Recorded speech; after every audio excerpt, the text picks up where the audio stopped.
ওই কবিরাজ, আমার শরীরে এগুলা কি উঠতাছে রে? এগুলা দেখি মানুষের পা। হায় হায়, তোর উপর তো পা ডাইনির আসর পড়ছে, তাড়াতাড়ি পা ডাইনিরে ধইরা। ওই ডাইনি, কই তুই? সাহস থাকলে সামনে আয়, নাইলে তোর জঙ্গল ভাঙ্গা শেষ কইরা ফালামু। তাড়াতাড়ি আমারে ঠিক কর। মানুষের থাকে দুইটা পা, কিন্তু তোর তো সারা শরীরে পা।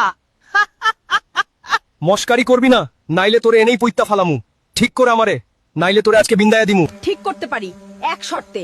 ব্যাং ডাইনি আমার মেয়েটাকে তুলে নিয়ে গেছে অ্যামাজন জঙ্গলে। ওকে নিরাপদে ফিরিয়ে আনতে পারলে তোরে ঠিক করে দিমু। ঠিক আছে, যাইতাছি তোর মাইয়ারের বাঁচায় আনতে, কিন্তু তুই যদি ওয়াদা ঠিক না রাখোস তাইলে তোর সপ্পা ভাঙ্গা ফালামু। আমি আসছি বন ডাইনি, নিজেকে প্রস্তুত রাখিস।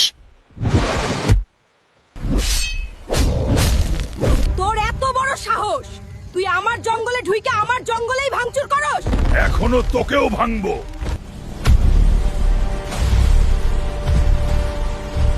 প্লিজ গাইস, তাড়াতাড়ি আমাকে লাইক আর সাবস্ক্রাইব করো, তাহলে আমি শক্তি পাবো আর একে হারাতে পারবো। তোকে কোনো ভিউয়ারই ভালোবাসে না। তোকে বাঁচানোর জন্য কেউই লাইক বা সাবস্ক্রাইব করবে না। প্লিজ গাইস, প্লিজ সাবস্ক্রাইব করো, প্লিজ দেখি তোকে কে বাঁচায়। প্লিজ সাবস্ক্রাইব করো, প্লিজ।